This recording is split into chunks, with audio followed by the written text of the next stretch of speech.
سارے وجود پاک و مطہر محمد و آل محمد زبان بابا السلام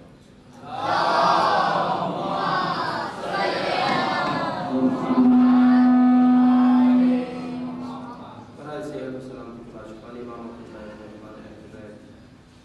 تمام علماء امامیہ تمام حضرات کرام و مقام معظم ایمان بابا السلام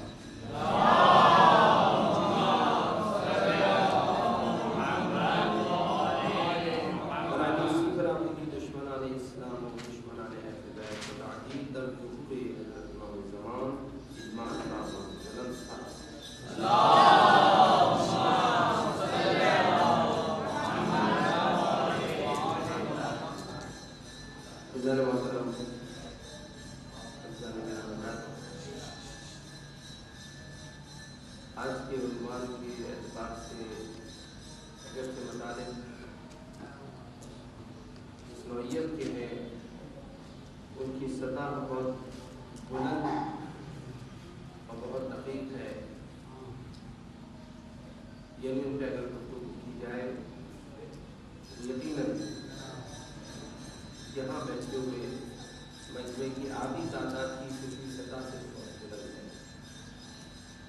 اور جو آدھی ہے اس کی جانب بھی یعنی آپ محترم بزرگوں کو سامنے رکھتے ہوئے حسن ظن یہ رکھا جا سکتا ہے کہ انشاءاللہ اللہ نے جو آپ کو توفیقات دی ہیں آپ کے مطالب کو انشاءاللہ توجہ رکھتے ہیں اور انشاءاللہ بروزگار اور توفیق دے کے مطالب کو اور گہرائی کے ساتھ دقت کے ساتھ آپ انشاءاللہ درج کر سکیں۔ میں کیونکہ وقت میرے پاس کم رہا اور اس حوالے سے مجھے کل صحیح معنی میں آ گئی اور جو آمادگی میں کر سکتا تو یقیناً میں یہ بات کہہ سکتا ہوں کہ اس کا حق ادا نہیں کر سکیں گے اس قریب وقت میں۔ مگر ابتدا میں جو مطلب آپ کی خدمت میں عرض کرنا چاہوں گا وہ ہم زیارتوں میں جہاں اور بہت سارے جملات پڑھتے وہاں پر ہم ایک جملہ یہ بھی پڑھتے ہیں السلام علیکم یا سار اللہ، اے سار اللہ آپ پر سلام۔ اور یہ سار اللہ سا تین نقطے والی سا جو عربی میں الف با تا سا یا سار اللہ، یہ سار اللہ کون ہے، یہ سار سے مراد کیا ہے؟ وہ جو سار اللہ میں لفظ سار ہے اس کے جو معنی بیان کیے گئے یہ لفظ وہی ہے جو سورۃ الاسلامیہ بھی کبھی آپ پڑھتے ہیں، یہ اسی فیملی کا ایک لفظ سورۃ الاسلامیہ سار اللہ۔ لفظ سار اس کے معنی انتقام کے بھی انتقام بھی ذکر کیے گئے، اور دوسرے مقام پر سار کے معنی خون بھی ذکر کیے گئے۔ سار اللہ یعنی اللہ کا انتقام یا اللہ کا خون۔ اللہ کا انتقام اگر کہا جائے تو انہیں ہم کیسے کہتے ہیں کہ اے وہ کہ جن کے انتقام اللہ لینے والا ہے، یعنی اللہ نے ان کا انتقام دیا ہے، جن کا انتقام اللہ لے گا۔ اور اگر خون کہا جائے تو کیسے کہا جائے؟ اللہ کا خون. تو وہ جو انتقام جوئی کا معنی ہے، جب ہم کہتے ہیں یا سار اللہ، اے وہ کہ جن کا اللہ انتقام لینے والا ہے، تو اللہ ان کا انتقام لینے والا کیوں ہے؟ ہوتا یہ کہ جو جس کا وارث ہوتا ہے خون خواہ وارث ہی ہوا کرتے ہیں. دنیا قانون ہے، ہمیشہ کسی کے قتل کے بعد مقتول کے انتقام کے حوالے سے کہ مقتول کے ساتھ کیا کیا جائے، مقتول کے وارثین سے پوچھا جاتا ہے کہ بتائیے یہ قاتل پکڑا گیا ہے، آپ سزا دلوانا چاہتے ہیں، معاف کر رہے ہیں، دیت دے رہے ہیں کیا؟ یہ وارثین سے رجوع کیا جاتا ہے اور کسی سے رجوع نہیں کیا جاتا، کیونکہ ورثاء ہیں کہ جن کے پاس یہ حق ہے کہ وہ اس کے خون کا جس طرح چاہے فیصلہ کریں کہ جناب قصاص ہونا ہے، نہیں جناب معاف کر دینا ہے، یا نہیں دیت لینی ہے. جو کچھ بھی ہے یہ فیصلہ کرنے کا حق کسی ہمسائے کے پاس نہیں ہے یا کسی دوست کے پاس نہیں ہے، بلکہ یہ ورثاء کے پاس ہے. تو اب امام حسین علیہ السلام کو جو سارتا کہا گیا، دل بڑی پر محمد علیہ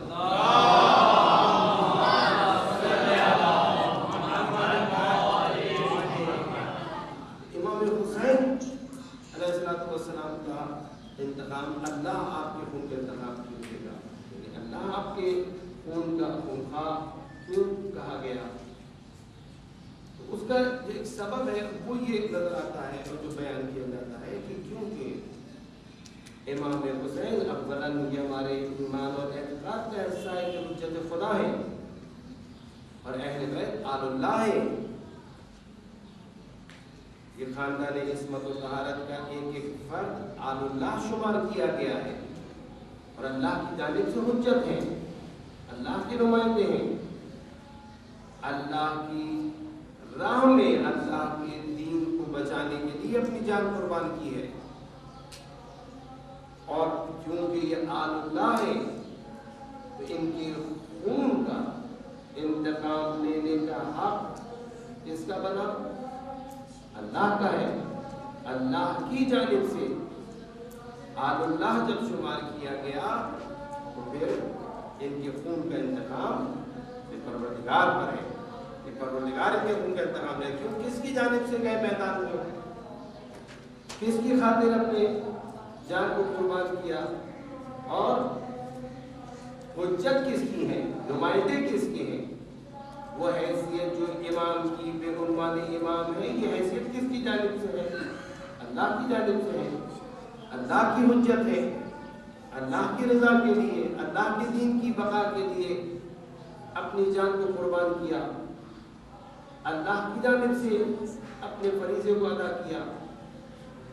اور آل اللہ ہے، تو جب آل اللہ ہے تو پھر خون اگر ان کا ناحق بہایا گیا تو اس خون کا انتقام لینے کا حق کس کے پاس ہے؟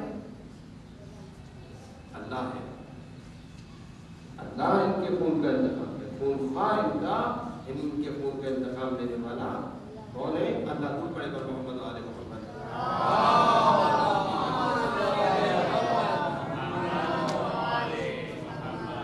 میں اس حوالے سے ایک عبارت جو پروردگار عالم نے اپنے کلام مقدس میں سورہ اسراء میں آیت نمبر 33 پروردگار ارشاد فرماتا ہے: من قتل مظلوما فقد جعلنا لولیہ سلطانا. اگر کوئی مظلوم قتل کر دیا جائے، مظلومانہ قتل کر دیا جائے، تو ہم نے قرار دیا ہے اس کے ولی کے لیے سلطانہ، یعنی ہم نے برتری کہ اس کا جو ولی ہوگا وہ اب اس کی خونخواہی کرے گا. یہ اشارہ اس مقام پر کہ کسی مظلوم مقتول کی خونخواہی کا حق اللہ نے اس کے ولی کے لیے قرار دیا ہے. اور کیونکہ اہل بیت آل اللہ ہے تو اللہ ان کے خون کا ولی دم ہے، یعنی ان کے خون کا انتقام لینے والا، یہ فیصلہ کرنے والا کہ اللہ چاہے تو معاف کر دے، اللہ چاہے تو انتقام دے دے، یہ رائٹ اللہ کے پاس ہے، یہ حق اللہ کے پاس ہے۔ لہذا سار اللہ کے معنی اگر یہ لیے جائیں کہ یہ خون خواہی کرنے والے، انتقام لینے، انتقام خون خواہی ہے سار کے معنی، تو پھر اللہ ان کے خون کا انتقام لینے والا ہے، کیونکہ اللہ کی آل ہے اور اللہ ان کا ولی ہے۔ لہذا یہ ایک معنی اگر سامنے رکھیں ہم انتقام اور خون خواہی، مگر اگر دوسرے معنی کی طرف جائیں، سار کے دوسرے معنی خون، خود خون، تو سار اللہ کے معنی کیوں کہ خون خدا، اللہ کا خون، اللہ کے خون سے کیا مراد ہے؟ یقیناً یا لفظ کے جو حقیقی معنی ہے وہ تو مراد نہیں ہے، وہ جو ہماری رگوں میں خون دوڑنے والا ہے، کبھی کٹ لگ جاتا ہے تو خون جو نکلتا ہے، تو یہ خون تو مراد نہیں ہے، کیونکہ اللہ کوئی جسم تو رکھتا نہیں ہے کہ جو ایسا کوئی خون اس کے لیے تصور کیا جائے، اور نہ ہی اہل بیت کو یا امام حسین علیہ السلام کو ایسا کوئی خون تصور کیا جا سکتا ہے۔ یقیناً اس کی معنی حقیقی تو نہیں ہے، اور جب حقیقی معنی نہیں ہے تو پھر وہ مجازی معنی کیا ہے؟ یا خون کے اگر معنی لے بھی دی جائیں تو یہاں اس سے مراد وہ مجازی معنی کون سے ہیں؟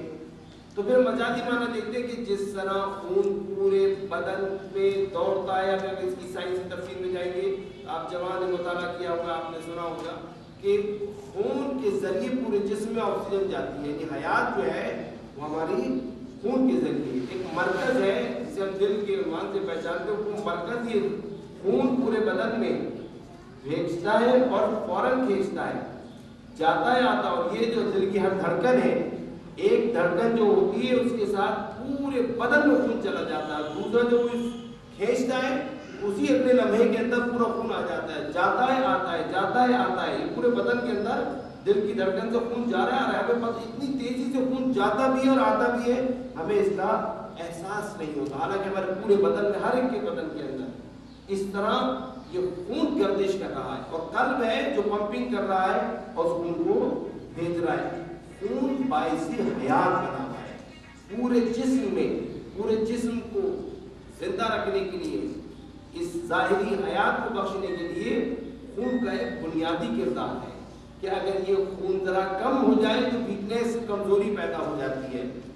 سمجھتے کیا آپ نے؟ آپ دیکھیں فوراً کسی کو کچھ ہو جاتا ہے تو خون چڑھایا جاتا ہے، آپریشن ہو رہا ہے تو خون چڑھایا جاتا ہے، اس لیے خون کے بغیر زندگی نہیں ہے۔ اگرچہ دل موجود ہے، آنکھیں موجود ہیں، جگر موجود ہے، اگر خون نہ ہو تو زندگی آگے نہیں بڑھ سکتی۔ اس کے معنی کہ خون ہے کہ جو باعث حیات ہے، وجہ حیات ہے۔ ایسے میں اس خون کے کردار کو سامنے رکھتے ہوئے اگر یہ کہا جائے سار اللہ، سار میں معنی خون ہے، تو اس کے معنی یہ ہوئے کہ یہ اہل بیت علیہ السلام، بالخصوص امام حسین علیہ السلام، ان کی حیثیت اس دین کی نسبت خون کی ہے، یعنی یہ دین اسلام کی رگوں میں دوڑتا ہوا لہو، یعنی ان کی وجہ سے حیات ہے، جہاں جہاں سے ان کو آپ نکال دیں گے وہ زندگی ختم ہو جائے گی۔ توجہ فرمائی آپ نے؟ جس حصے میں خون کی سپلائی بند ہو جائے، رگ کٹ جائے، دب جائے، وہ ڈیڈ ہو جاتا ہے۔ کچھ عرصے کے لیے آپ یہاں پہ زور سے اپنے کوئی رسی باندھ دیجیے، کچھ وقت کے بعد دیکھیں گے جسم کا پورا حصہ آپ کا نشو نما کرے گا، مگر جہاں آپ نے خون کی سپلائی روک دی ہے وہ حصہ آہستہ آہستہ سوکھتا چلا جائے گا۔ پورا بدن بڑھ رہا ہے مگر جہاں باندھ دیں گے وہ حصہ سوکھ جائے گا، وہ گروتھ نہیں کر پائے گا، بغیر خون کے اس کی گروتھ نہیں ہوگی۔ سار اللہ ہے خدا تو مراد کیا ہے؟ دین الہی میں یہ رگوں میں دوڑتے ہوئے خون کی مانند ہے کہ دین الہی کی حیات ان کی وجہ سے ہے۔ اگر یہ نہیں تو دین میں حیات نہیں، دین کا ظاہر موجود ہوگا مگر ایک خشک بغیر حیات کے، اس کی زندگی جس خون سے ہے اس خون کا نام ہے حسین ابن علی۔ حسین ابن علی یعنی سار اللہ، یعنی دین الہی میں دوڑتا ہوا خون۔ دور پڑے گا محمد و آل محمد۔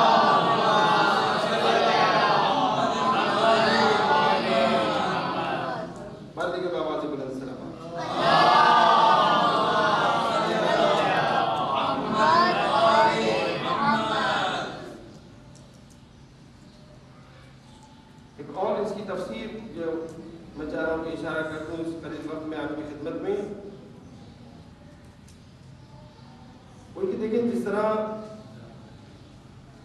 ہم القابات میں بہت مختصر اشارہ کرتے ہوئے اسد اللہ، ید اللہ، عین اللہ، وجہ اللہ، مولا بالمومنین کے لیے آپ سنا کرتے ہیں. اگر صرف اشارہ ہی کروں تو یہ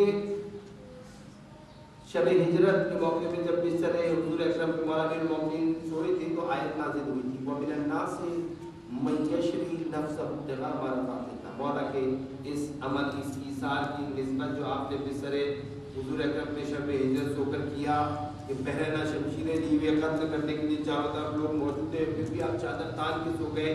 یعنی آپ کی چہرہ بھی نظر نہیں آ رہا تھا کہ ایسے لوگ دھوکے میں قتل نہ کر دے. آپ نے چہرہ بھی بولا، ورنہ آدمی خوف ہو تو چہرہ کھولے کہ چلو آنے والا ہی دیکھ لے کہ وہ پیغمبر نہیں ہے، میں ہوں.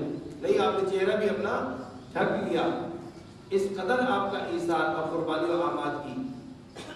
اس موقع میں آیت نازل ہوئی وَمِنَ النَّاسِ مَن یشری نفسہ ابتغاء مرضات اللہ. لوگوں میں ایسے بھی ہیں جو اپنے نفس کو اللہ کی رضا کے عوض فروخت کر دیتے ہیں، یعنی اللہ کی رضا لے لیتے ہیں، نفس دے دیتے ہیں. یہ نفس اللہ کو جب بیچ دیا تو یہ نفس کس کا ہوا؟ اللہ کا. نفس ہے کہ جو اس آنکھ کو، اس ہاتھ کو، ان کانوں کو، اس زبان کو کنٹرول کرتا ہے.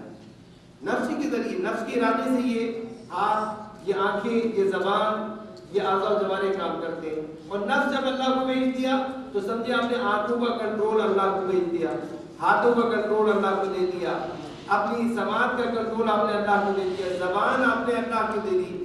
تو پھر اب یہ آپ کی نہیں ہے.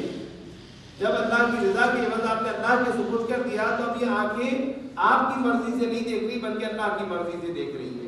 یہ کان آپ کی مرضی سے نہیں سن رہے بلکہ اللہ کی مرضی سے. یہ زبان آپ کی مرضی سے نہیں بلکہ اللہ کی مرضی سے. تو مولا بالمومنین نے کیونکہ شب ہجرت اپنے نفس کا سودا پروردگار عالم سے کیا تو لہذا نتیجہ تک یہ ہوا کہ ہے تو آنکھیں مولا بالمومنین کی شمار کی جا رہی ہیں، مگر ان آنکھوں کا اختیار اور ان کی حرکت سب اللہ کی مرضی اور اللہ کے ارادے سے.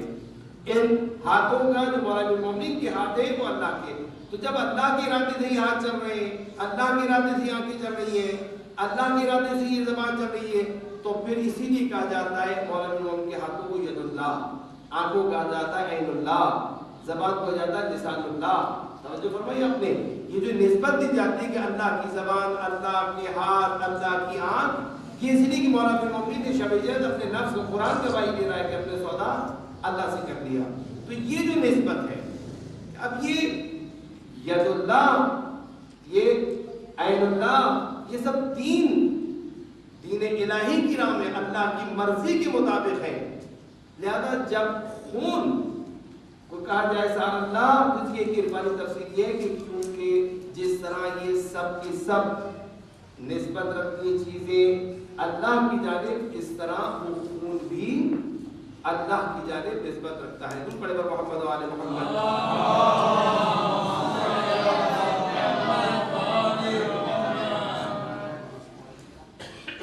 کیونکہ یہ ہاتھ چلتے دین کی بقا کے لیے، یہ آنکھیں دین کے لیے، یہ سماعت دین کے لیے، تو وہ خون بھی جو کربلا کے اندر بے گناہ بہایا گیا، وہ خون بھی کس راہ میں گیا؟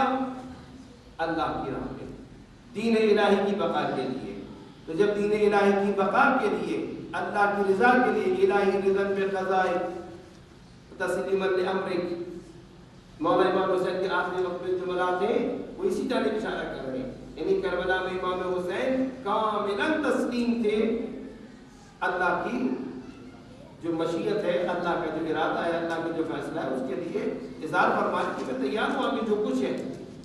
اور وہ آگے کیا تھا؟ وہ سب کچھ جو صبح عاشور سے عصر عاشور تک تو آپ قربانی دے چکے، آخر میں آپ نے آ کر اپنی خون کی بھی قربانی، اپنی جان کی بھی قربانی پیش کی آپ نے.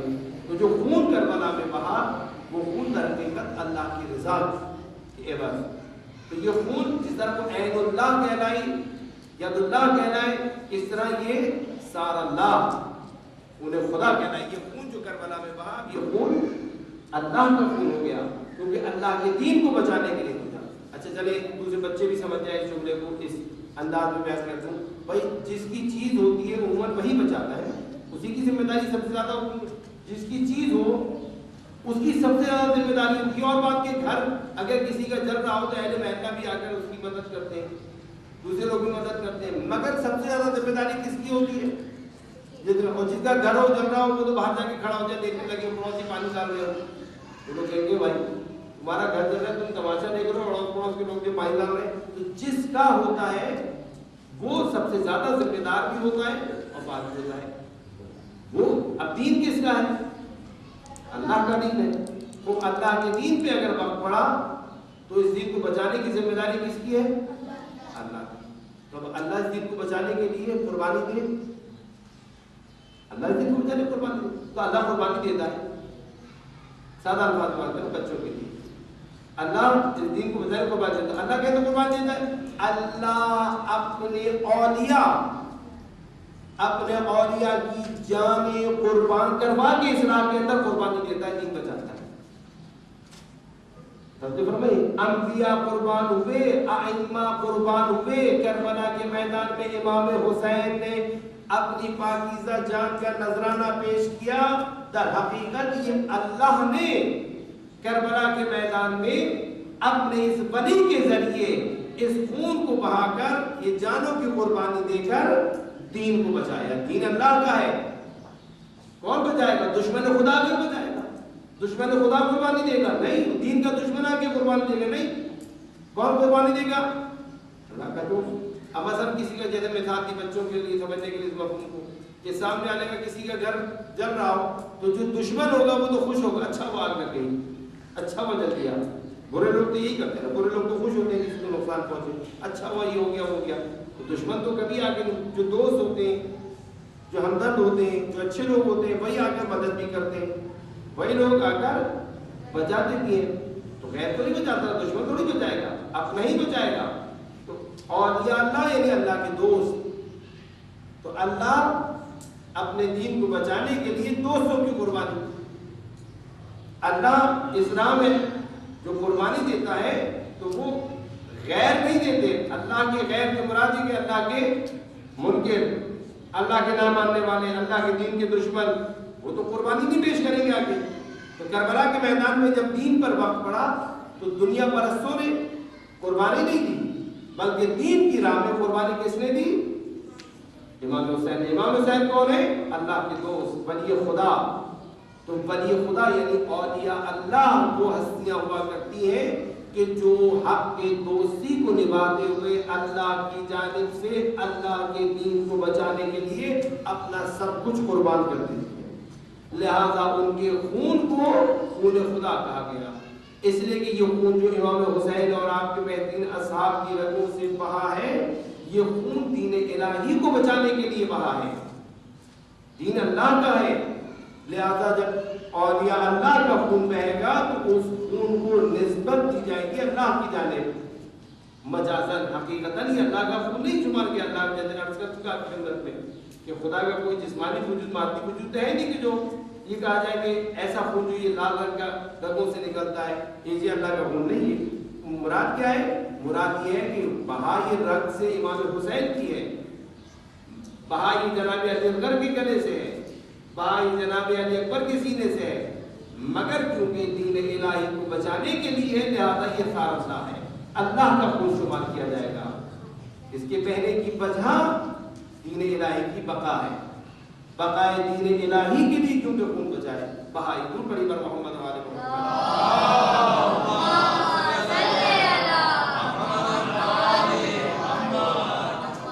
ہم جانب میں پڑھتے ہیں السلام علیکم یا صلی اللہ ونصارہ والفطر المغفور. یہ دوسرے مقام پہ وَإِنَّكَ آثَارُ اللَّهِ فِي الْأَرْضِ وَالدَّمُ الَّذِي لَا يُدْرِكُ سَرَتَهُ أَحَدٌ مِّنْ أَهْلِ الْأَرْضِ وَلَا يُدْرِكُهُ إِلَّا اللَّهُ وَحْدَهُ. یہ وہ جملات ہیں کہ جو اسی مطلب کی جانب اشارہ کرتے ہیں. یہ اس کے عرفانی جو پہلو ہیں جن کی اس وقت اس قریب وقت میں مجال نہیں کہ اس کو اس انداز میں کھول سکیں اور بیان کر سکیں کہ جو اس کے عرفانی پہلو. انشاءاللہ جب وقت کی وسعت ہو یا موضوع یہی ہو صرف تو پھر اس پہ بات کی جا سکتی ہے. یہ اشارہ تھا اس حوالے سے کہ ہم جب سارا اللہ کہتے ہیں تو بولے خدا اس کی اہمیت کو سمجھیں کہ کربلا کے میدان میں بہنے والا خون اس کی اہمیت کیا ہے.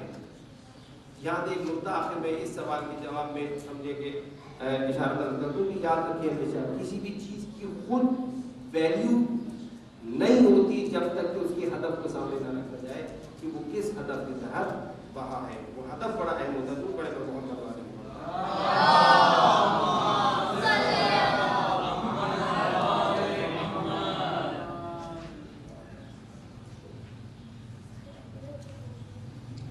کے بابا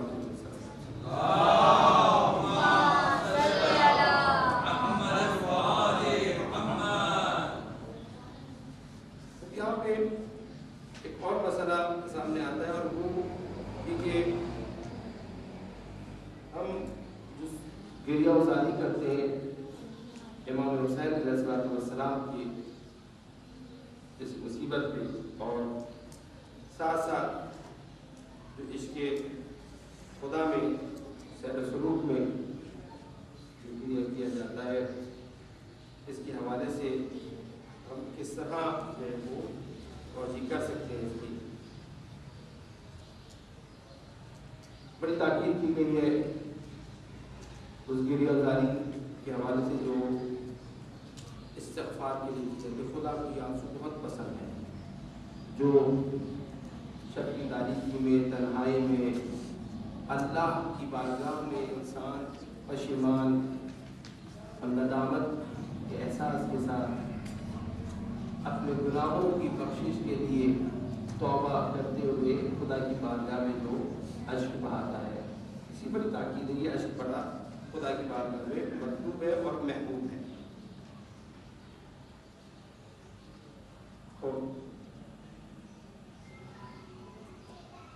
اسی گریہ کے ذریعے انسان جو ہے وہ منزلیں طے کرتا ہے سیر و سلوک کی جو اپنے مقام پر ایک مختصر موجود ہے. یعنی قدم بقدم انسان اللہ سے جو ہے وہ قریب ہوتا ہے. اس کا قائم اس کا نفس جتنا انسان گریہ کرتا ہے خدا کی بارگاہ میں اشک بہاتا ہے استغفار کرتا ہے دل صاف ہوتا جاتا ہے اور انسان آگے بڑھتا ہے. یہ گریہ بہت پسند ہے اور یہ یقیناً جو ہے وہ اس کے مختلف اسباب ہو سکتے ہیں جس کا بحث کا یہ مقام نہیں ہے. یہ جہنم کے خوف سے بھی ہو سکتا ہے, جنت کی لالچ میں بھی ہو سکتا ہے. ہو چکا ہے جہنم کے خوف سے, جنت کی لالچ میں, اور ان دونوں سے پڑھ کر جو ہمیں مولانا محمود کی ایک فرمان سے استفادہ ہوتا ہے ایک صرف اس لیے کہ ہائے افسوس کہ میرا اتنا مہربان پروردگار جس نے مجھے پیدا کیا یہ سب کچھ دیا میں نے اسے ناراض کر دیا, میں اس کی مرضی کے خلاف چلا. عشق الہی میں, شوق میں, اس شوق حصول رضا الہی میں اللہ کی رضا کو دوبارہ حاصل کرنے کے لیے, اس پروردگار کو اپنے آپ سے راضی کرنے کے لیے وہ میرا مہربان پروردگار مجھ سے پھر راضی ہو جائے, انسان شرمندگی اور احساس ندامت کے ساتھ آنسو بہاتا ہے. ایک یہ آنسو ہے یعنی وجہ آنسو کی ایک یہ سب سے پہلے کہ وجہ اس کی کہ جہنم کے خوف سے کہ کہیں مجھے جہنم میں نہ جانا پڑے, فشار قبر نہ ہو, برزخ سخت نہ ہو جائے, یا دوسرے کی جنت کی لالچ کے میں محروم نہ رہ جاؤں, درجات سے محروم نہ رہ جاؤں. یہ محرومیوں کا احساس یا خوف نہیں بلکہ عشق الہی کے اندر شوق میں جو انسان آنسو بہاتا ہے. اس کے لیے یقیناً احادیث اور آیات کے اندر بھی جو مطالب ہیں وہ موجود ہیں. بہت بڑی تو محمد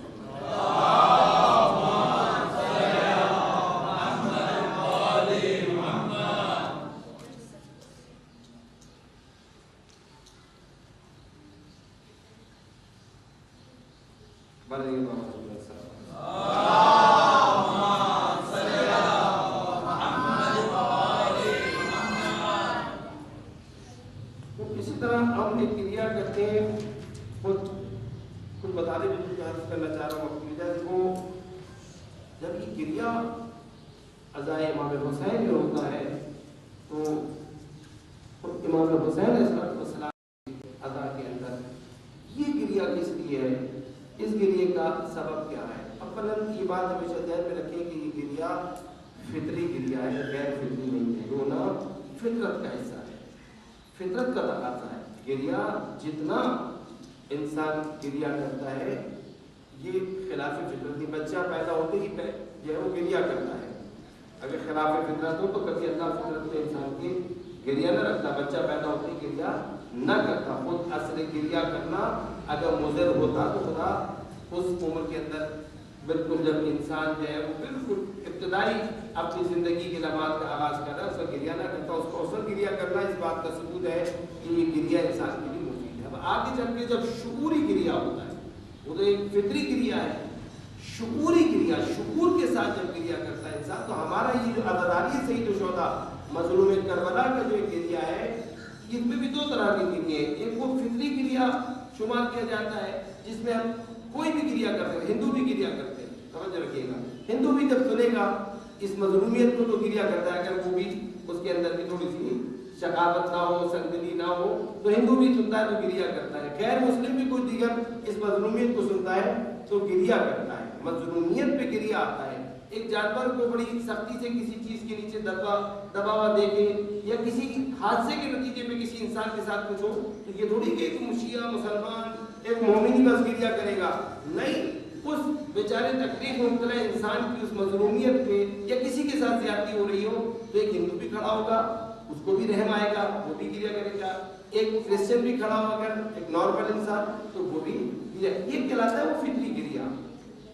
مگر ایک ہوتا ہے شعور کے ساتھ, معرفت کے ساتھ. امام حسین علیہ السلام کا جو گریہ ہے وہ صرف فطری گریہ نہیں بلکہ وہ گریہ شعوری گریہ ہے, معرفت کے ساتھ ہے. اسی لیے مجالس عزا کے ذریعے فرزند رسول کی جو معرفت دی جاتی ہے, آپ کی جو عظمت بیان کی جاتی ہے اور آپ کے قیام کا ہدف اور مقصد کو بیان کیا جاتا ہے, اس ہدف اور مقصد کو سامنے رکھتے ہوئے اس معرفت کے بعد جو مظلوم کربلا کی نسبت ہے پھر جو انسان گریہ کرتا ہے یہ گریہ صرف محض وہ گریہ نہیں ہے جو کسی ہندو کی بھی آنکھوں میں اور کسی کرسچن کی آنکھوں میں بھی دیکھا جا سکتا ہے. نہیں, بلکہ یہ گریہ وہ گریہ ہے کہ جو معرفت کے ساتھ گریہ ہے.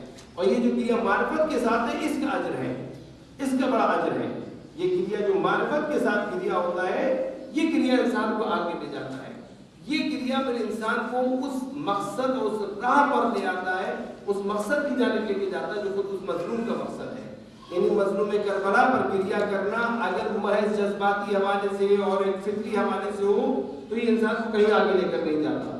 مگر اگر یہ گریہ معرفت کے ساتھ ہو, شعور کے ساتھ ہو تو یہ انسان کو کھینچتا ہے اپنی جانب کہاں, امام حسین کی خط پر, امام حسین کی راہ پر, امام حسین کی اس ہدف کی راہ میں جو امام حسین کی اس قربانی کا ہدف تھا. اس گریہ کے ذریعے انسان جو ہے وہ اس خط پہ آتا ہے. تو میں اگر دوسرے الفاظ میں تھوڑا سا انہیں فرق کی طرف نہ جاؤں بلکہ کچھ میچنگ کرتا ہوا آپ کی خدمت میں آگے بڑھوں تو وہ یہ ہے کہ گریہ خدا کی بارگاہ میں بھی اگر اس معرفت کے ساتھ ہو, شوق کے ساتھ ہو تو وہ بھی انسان کو صراط مستقیم پہ لے آتا ہے.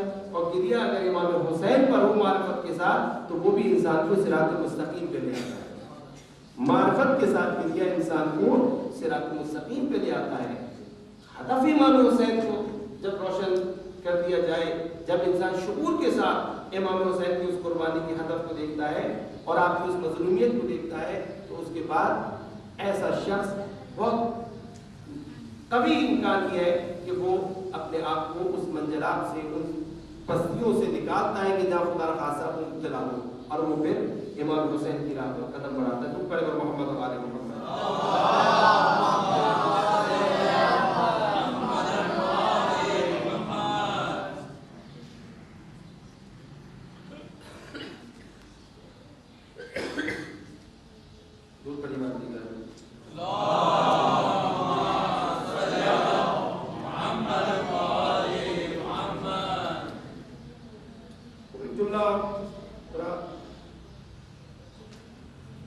عاشقانہ و عارفانہ جملہ وہ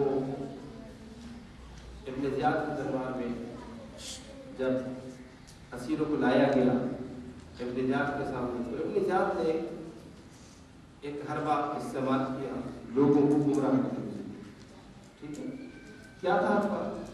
کیونکہ کربلا میں جو ظلم اور ستم انہوں نے کیا تھا, انجام دیا تھا, اس پہ پردہ تو ڈال نہیں سکتے تھے, چھپا تو سکتے نہیں تھے. اب کریں تو کیا کریں؟ اہل کوفہ کو کس طرح گمراہ کیا جائے, دربار میں موجود افراد کو گمراہ کس طرح کیا جائے؟ تو ایک جملہ کہا ابن زیاد نے شہزادی زینب سے, کہا کہ شکر اس پروردگار کا جس نے تمہیں رسوا کیا. جس نے تمہیں قتل کیا، جس نے تیرے بھائی کو قتل کیا، جس نے تمہیں رسوا کیا. کہنا کیا چاہتا تھا؟ دراصل کی بحث سے دیا تو پھر آئیڈیالوجی میں عقائد کی بحث. اس زمانے میں یہ بحث تھی، آج یہ بحث عوام کی سطح پہ کم ہوتی ہے، حالانکہ ہونی چاہیے تاکہ عوام عقائد کے اعتبار سے اصلاح ہو سکے. اور وہ بحث یہ تھی کہ وہ یہ چاہتا تھا کہ لوگوں کو یہ باور کرائیں گے لوگوں پر یہ ظاہر کریں کہ امام حسین جو کربلا میں قتل ہوئے اور جو کچھ کربلا میں ہوا یہ ہم نے نہیں کیا بلکہ اللہ نے ان کو اس طرح قتل کیا. شکر اس پروردگار کا، شکر اس اللہ کا جس نے تیرے بھائی کو قتل کیا، جس نے تمہیں رسوا کیا. یہ اس طرح کے جملے جو اس نے کہے لوگوں کو ایک آئیڈیالوجی تھی کہ یعنی یہ سب کچھ اللہ نے کیا ہے، ہمارا اس میں کوئی نہیں. اگر ہم نے قتل بھی کیا ہے تو اللہ نے انہیں قتل کروایا، اللہ یہ چاہتا تھا کہ یہ قتل ہو، اللہ یہ چاہتا تھا کہ یہ رسوا ہو، یعنی اللہ کی مرضی اس میں شامل ہے. سمجھ گئی یہ جملے ادھر اس نے اذہان کو، ذہنوں کو اس جانب متوجہ کیا کہ یہ سب کچھ جو ہے ہمارا جرم نہیں ہے. یہ جو کچھ کربلا میں ہم لوگوں نے کیا یہ ہماری کوئی خطا نہیں ہے، ہمارا کوئی جرم نہیں ہے، ہماری کوئی ستم نہیں ہے، ہم نے کوئی ظلم نہیں کیا بلکہ اللہ نے قتل کروایا، اللہ نے تمہیں رسوا کیا. اس نے یہ جملہ کہا. اب شہزادی کے سامنے دربار میں سے جملہ کہا، لوگوں کے ذہن کو اس جبر کی جانب، تقدیر، قضا و قدر کی جو ایک بحث ہے اس کی جانب اس نے جب لوگوں کے ذہنوں کو موڑ دیا اور کہا کہ جناب لوگ یہ سوچیں کہ جو کچھ ہوا ہے کربلا میں یہ اللہ کے ارادے سے ہوا ہے، اللہ کی مرضی سے ہوا ہے، اللہ نے کروایا ہے، اللہ نے کیا ہے. تو شہزادی نے ایک جملہ کہہ کے اس کے سارے اس حربے کو خنثی کر دیا، ختم کر دیا، بے اثر کر دیا. شہزادی نے فرمایا ما رأیت منہ الا جمیلا، اللہ سے تو ہم نے سوائے حسن کی، خوبی کے، خیر کے اور کچھ نہیں دیکھا. شہزادی کا یہ جملہ اس کی اس تمام حربے کو خنثی کر دیتا ہے، بے اثر کر دیتا ہے کہ اللہ سوائے خیر کے اور کچھ نہیں. یہ جو کربلا میں ہوا یہ شر، ظلم و ستم ہے اور اللہ کبھی ظلم و ستم اور شر نہیں کرتا، اللہ کی جانب سے ممکن نہیں ہے. ہم نے اللہ سے جز خیر کے، اب یہ پوری بحث ہے اس جملے کو کھولتے ہیں، ایک مفصل ہے کہ شہزادی اس فکر کی جانب اشارہ فرماتی ہے کہ ہمیشہ انسان کا عقیدہ یہی ہونا چاہیے کہ اللہ کی ذات سے کبھی بھی شر صادر نہیں ہوتا، اللہ کبھی کسی کو ضرر نہیں پہنچاتا. عالم اسباب اس نے ضرور بنایا ہے، انسان ہے جو اپنے عمل سے اپنے آپ کو کسی نقصان میں مبتلا کرتا ہے. خیر و شر کا معیار کیا ہے؟ اگر اس کی معرفت ہو جائے تو کبھی اس حربے سے جو کہ اس نے استعمال کرنا چاہا ابن زیاد نے کوفے کے اندر، کوئی گمراہ نہ ہو. وہ یہ سوچ رہا تھا کہ میں یہ نسبت دے کے ان سب کو یہ ثابت کر دوں گا کہ جناب ہم بری ہیں اور ہم نے کوئی ایسا کام نہیں کیا بلکہ یہ سب کچھ اللہ کی جانب سے. شہزادی نے فرمایا ہرگز نہیں، اللہ سے سوائے جمال کے، خیر کے، حسن کے ہم نے خوبصورتی کی جو اس کی لفظی ترجمہ اور معنوی ترجمہ کیا جائے ہم نے کچھ اور نہیں دیکھا. یعنی جو کچھ اللہ کی جانب سے ہے وہ تو خیر ہی خیر ہے. یہ اگر شر ہے تو یہ شر تمہاری جانب سے ہے، یہ ظلم و ستم تمہاری جانب سے، یعنی اس کے ذمہ دار تم ہو، تم قاتل ہو، تم ظالم ہو، تم ستمگر ہو، تم متجاوز ہو. تمام کے تمام جتنی بھی تہمتیں اور یہ اس طرح کے الزامات شمار کی جا سکتے ہیں وہ سب ان پر صادق آتے ہیں اور وہ ان کو یکسر اس ایک حربے سے اپنے بدلنا چاہتے تھے. آئیڈیالوجی کی بحث بڑی اہم بحث ہے. عقائد اگر ضعیف ہوں تو انسان بہت سارے معاملات کو نہیں سمجھ پاتا. شہزادی کا یہ جملہ کہ ما رأیت منہ الا جمیلا یہ اس معرفت کی جانب اشارہ کرتا ہے کہ کربلا کے میدان میں یہ لوگ جو آئے تھے یہ ایسے ہی لوگ نہیں تھے بلکہ خود شہزادی زینب اللہ شریکۃ الحسین کہلاتی ہیں، جناب امیر المومنین کی بڑی بیٹی ہیں، رسول کی نواسی ہیں، آپ معرفت کی اس منزل پر اظہار ہوا، یہاں سے آپ کا مقام معرفت بیان ہو رہا ہے، اور ان تمام تر مصیبتوں کو دیکھنے کے بعد، اسارت کی ان سختیوں کو گزارنے کے بعد آپ ابھی جب پہنچیے کربلا سے پورا سفر طے کر کے ابن زیاد کے دربار میں لائی گئی اس ماحول میں کہ جس میں ایک لمحہ تصور بھی آپ نہیں کر سکتی تھی، آپ کے حواس، آپ کی ذہنی کیفیت، آپ کے قلب کی قوت اس قدر آمادہ ہے کہ وہ نظر رکھے ہوئے ہیں کہ اس ظالم نے اس وقت جو حربہ استعمال کیا ہے اور جو جملے اس نے کہے ہیں، در حقیقت یہ جملے افکار عمومی پر حاضرین کی کیا تاثیر رکھتے ہیں، گمراہ کس طرح کر سکتے ہیں۔ لہذا دفاع جس طرح آپ کے پدر بزرگوار، آپ کے بھائی برادران گرامی امام حسن امام حسین دفاع کرتے رہے، شہزادی زینب نے بھی اس بڑے دربار میں فوراً اس ایک جملے کے ذریعے آپ نے اپنے قادر الکلامی اور فصاحت و بلاغت کا بھی اظہار کیا، اور ایک جملہ ایسا کہا کہ جس سے اس کی ساری اس کوشش پر پانی پھیر دیا۔ کہا اللہ کی جانب کی نسبت دینا یہ روا نہیں، یہ اللہ کی جانب سے نہیں، یہ جو کچھ کربلا میں ہوا یہ تو تمہارا عمل ہے، تم نے یہ ظلم و ستم کیا ہے۔ رسوائی اللہ نے بھی کوئی رسوا نہیں کیا، اللہ نے تو ہمیں عزت دی ہے، اللہ کی جانب سے ہمیں عزت ملی ہے، تم رسوا کرنا چاہتے ہو، تم قتل کرنا چاہتے ہو، اللہ کی جانب سے ہمارے لیے یہ چیزیں اور یہ فیصلے نہیں ہیں۔ دور پڑھی محمد صلی اللہ علیہ وسلم۔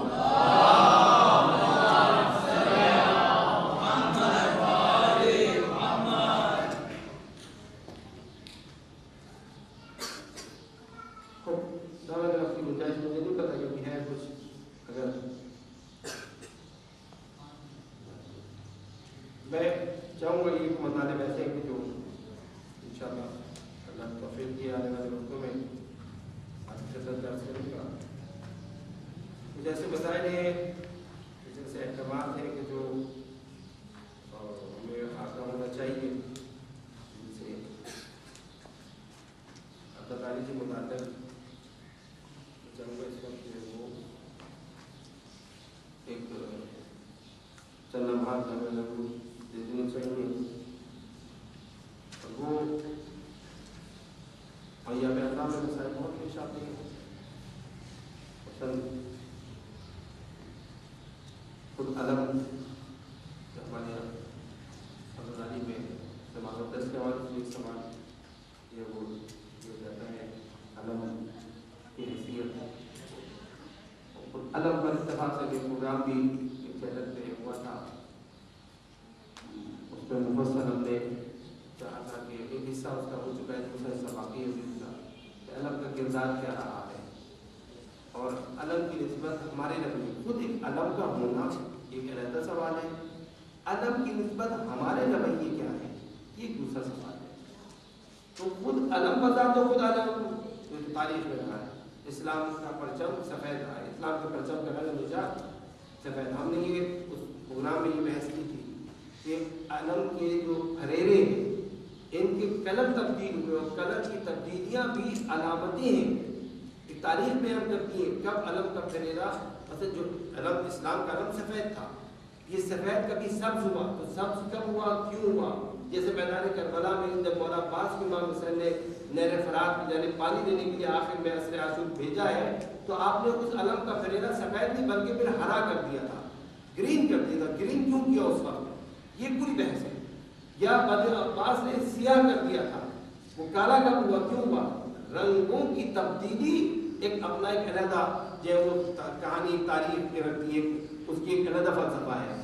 اور پھر علم کی تاثیر کیا ہے قوموں کے اندر، علم کا کیا کردار رہا ہے، بالخصوص ہم اسلام کے حوالے سے بات کریں، اپنے مکتب کے حوالے سے بات کریں، ہرداری کے حوالے سے بات کریں، تو علم کی ایک اپنی تاثیر رہی ہے، علم شان رہی ہے۔ مگر مراج کرام سے جب علم کے بارے میں پوچھا گیا تو انہوں نے کہا کہ اصل علم کا وجود جو ہے اس میں کوئی جو ہے وہ عارض نہیں ہے، علم دیکھیے ہماری جو ہے وہ اپنی پوری شان کے ساتھ جو ہے وہ اگر ہے تو کوئی مسئلہ نہیں، مگر اگر خدا نہ خاصا مس یوز کیا جائے علم کے حوالے سے جو ہمارے رویے ہیں ظاہر اسی کی جانب اشارہ ہے کہ اگر اس کی حیثیت ذات خود تعالیٰ میں اپنی ظاہری شکل جو ہے اس کی وہ تو کوئی ظاہری بات ہے کہ میٹر نہیں رکھتی، کہیں چھوٹا کہیں بڑا، کہیں چھوٹا پھریرا کہ بڑا پھریرا، یہ تبدیلیاں چھوٹی موٹی ہوتی رہتی ہیں پنجوں میں میرا.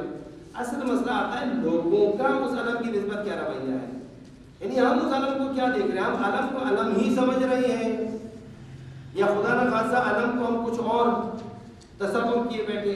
یہ بحث آ جاتی ہے پھر خود لوگوں کی ذہنی کیفیت کی جانب اور رویوں کی جانب. اب کوئی جائے اور علم کے سامنے جا کے سجدہ کرنے لگے، قبلہ اس طرف ہے سجدہ، علم ادھر ہے، وہ جا کے سجدہ کر رہا ہے. اس سے پوچھتے ہیں کہ یہ ہے میٹر گفتگو کرنے کے. مثلا یہاں پہ اصلاح کی ضرورت ہے. علم ایک نشانی ہے. خود لفظ علم کے معنی یہی ہے. غازی عباس کے ہاتھ میں علم تھا، اس کے معنی کہ علم علیحدہ چیز ہے، غازی عباس علیحدہ چیز ہے. غازی عباس کا علم ہے نا، غازی عباس تو نہیں ہے. سمجھو کیا یہ علم غازی عباس کا ہے، خود غازی عباس تو نہیں ہے. غازی عباس کے ہاتھ میں علم تھا تو علم نشانی ہے. اور علم جب علم یعنی نشانی، تو اب ایک ہم احترام غازی عباس کا کرنا چاہ رہے ہیں یا غازی عباس کے علم ہم کیا سوچ کے جڑ رہے ہیں؟ مطلب وہ ایک عام ذہن کے ہے، وہ اس کا جو تبسل ہے وہ کس کی جانب ہے؟ یعنی وہ علم کو ایک دینی اور شرعی حیثیت جو ہے وہ دے کر اس کی جانب جو ہے وہ ایک توجہ کی جائے گی تو یا تو بدعت آ جائے گی. بس انسان یہ سمجھے کہ جناب یہ علم جو ہے دین و شریعت کا حصہ ہے، دین و شریعت کا حصہ نہیں ہے. علم اس طرح شریعت کا صحیح ہے، عقیدت کا ہے. آج ہم علم اٹھاتے ہیں یہ عقیدت میں اٹھاتے ہیں، اور عقیدت یاد رکھیں جملہ، عقیدت تابع رہنی چاہیے ہمیشہ شریعت کی. عقیدت کبھی شریعت کو کراس نہ کرے، عقیدت کبھی شریعت کو جو ہے وہ خدا نخواستہ توہین کا باعث نہ بن جائے. عقیدت تابع رہے شریعت کی. سمجھو کیا عقیدے کی بات نہیں کر رہا ہوں، عقیدت کی بات کر رہا ہوں. عقیدتیں شریعت کی حدود میں ہونی چاہیے، اس سے آگے تجاوز نہ کریں، ورنہ وہ پھر افراد کی طرف چلی جاتی ہیں، غلو کی طرف چلی جاتی ہیں اور گناہ بن جاتی ہیں. تو لہٰذا خود علم کی حیثیت عقیدت کے اندر ہے، البتہ اس کو شرعی حدود کے اندر رہتے ہوئے ہمیں دیکھنا چاہیے. ایک ثانیت یہ کہ اسے ایسے جیسے نماز ہے، جیسے روزہ ہے، جیسے زکوٰۃ حکم الہی دین کا حصہ، توحید پر عقیدہ ہے، نبوت پہ عقیدہ ہے، قیامت میں امامت میں جو ہمارے عقائد ہیں، ایسے ہی علم کو اس طرح کوئی حیثیت دے دینا کہ اصول دین میں سے یا پورے دین میں سے، یہ غلط ہو جائے گا. یہ ہماری اپنی عقیدتیں جو محبت اور اظہار کو کرتے ہیں اس حد تک یہ بالکل ٹھیک ہے، مگر اگر وہ حیثیت دی ہم نے تو پھر یہ کچھ اور ایک صورت پیدا کر دے گی اور وہ صحیح نہیں ہے. کچھ پڑے گا محمد علیہ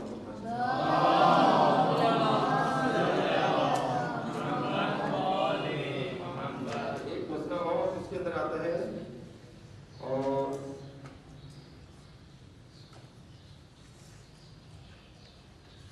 وہ مسئلہ بھی ہمارے زیادہ پیشاتوں سے بھی توجہ دینی چاہیے.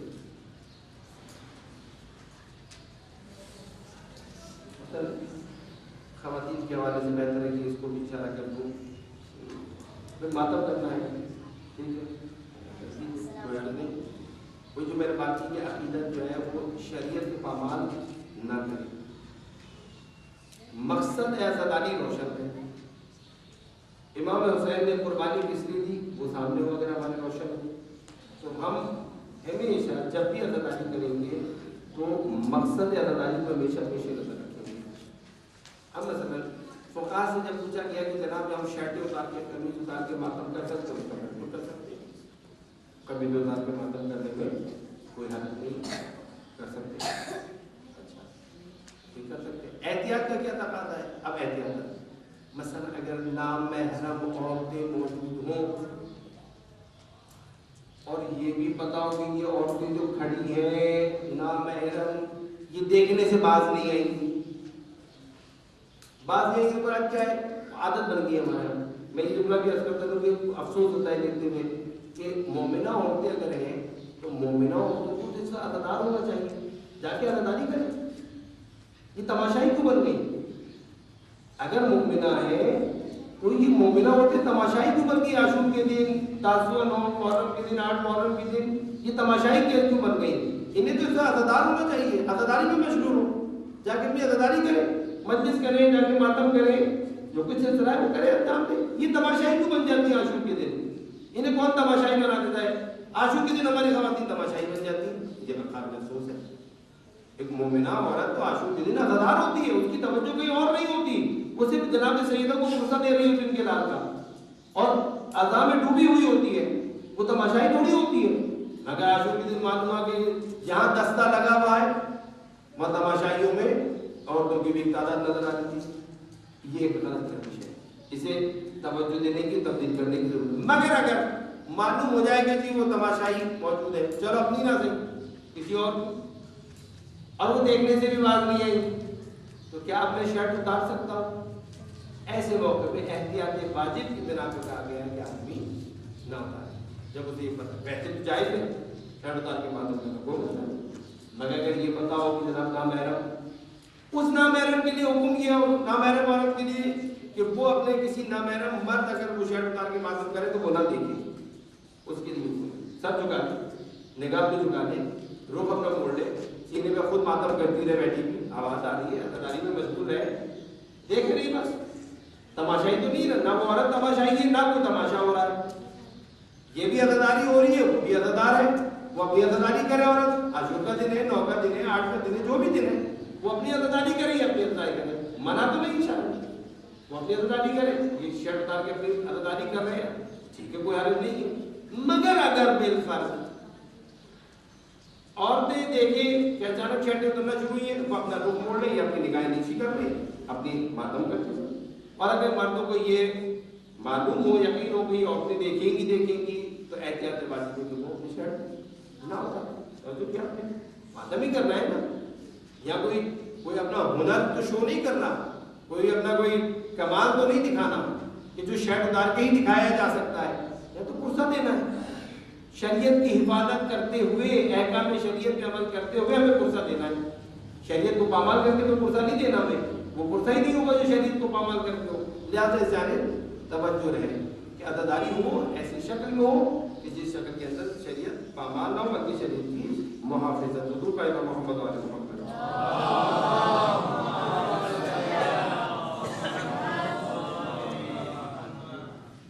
اسی طرح کچھ مسائل ہیں جو کہ بہت آپ کے ڈسپیوٹ ہو جاتے ہیں، بڑے فتوے آتے ہیں اور بڑے مسائل چڑھ جاتے ہیں، مگر جو حق ہے وہ بیان ہونا چاہیے اور اس سے آگاہ ہونا چاہیے. قبا کا جیسے مطلب ہے، اور اس مطلب کے بعد میں بہت سارے لوگوں نے سوالات کیے مراجع کرام سے، مگر قبا کا مطلب ہے کہ ہمارے جتنے بھی احکامات ہیں چاہے عقیدت میں ہو، وہ سب کے سب جو ہے وہ کی شریعت کے تابع ہو سکتے ہیں. لہٰذا ہمیں حضرت معصومین علیہ السلام سے اس حوالے سے کوئی ہمیں رجحان نہیں ملتا، کوئی تعلیم نہیں ملتی کہ ان کے زمانے میں، ان کی موجودگی میں یا ان کی تائید سے کسی نے ایسا کوئی اظہار کیا عزاداری کا اور انہوں نے کام کرنا. وہ لے لیجیے جو لوگ کو دانت کو توڑنے کے ایک عمل کو مناتے ہیں، جناب ویسے کر لیجیے ایک عمل، وہ ایک عمل کر دینا اور ہے ان کے جذبات انہوں نے کر دیا. ہمیں نہیں آسی معصوم کا عمل ہے، یہ معصوم کا فرمان ہے، یہ معصوم کا ثبوت ہے کہ معصوم کے سامنے ایک عمل انجام دیا جائے. مطلب پیٹ پیچھے معصوم کے تو بہت سے عمل انجام دیے جن کی عزت، ان کے رویے یا احکامات کو اپنے مقام پر موجود ہوتے ہیں. مگر ہم یہ دیکھتے ہیں کہ عزاداری کے معاملے میں خصوصی سماج سے ہمیں کوئی ایسی تعلیم نہیں ہے. ثانیت یہ حکم موجود ہے کہ اگر ہمارے کسی عمل سے کوئی مفسدہ پیدا ہوتا ہو، کوئی فساد پیدا ہوتا ہو، یا یہ کہ دشمن اس کو مس یوز کرتا ہے، خدا نخواستہ اس کے کوئی منفی پہلو نکالتا ہے، تو ہو سکتا ہے ایک چیز یہاں تک بھی کہ اگر وقتی طور پہ ایک چیز اگر جائز نہیں تو وقتی طور پہ اس کو مانے کر کے روک دیا جائے کہ فعلاً نہ کیا جائے، کیونکہ اس سے دشمن جو ہے وہ اسلام کے خلاف، دین کے خلاف، امت مسلمہ کے خلاف غلط استفادہ کر رہا ہے، مس یوز کر رہا ہے. توجہ کیا آپ نے؟ تو ایک ایسی چیز کو بھی جو جائز ہو وقتی طور پہ روک بھی دیا جاتا ہے کہ فعلاً نہ کیا جائے. اور کجا یہ ایک ایسی چیز کی جس کے لیے کوئی حکم ہو، کوئی تائید ہمیں ایسی نہیں ملتی اور اس سے مفسدہ بھی ہو یا مس یوز بھی کیا جا رہا ہو جو کہ ایسے عادت کے اندر بڑا روشن اور واضح ہے، تو پھر اس صورت کے اندر جو ہے اس کی اجازت جو ہے وہ نہیں ملتی. دودھ پڑی پر محمد علیہ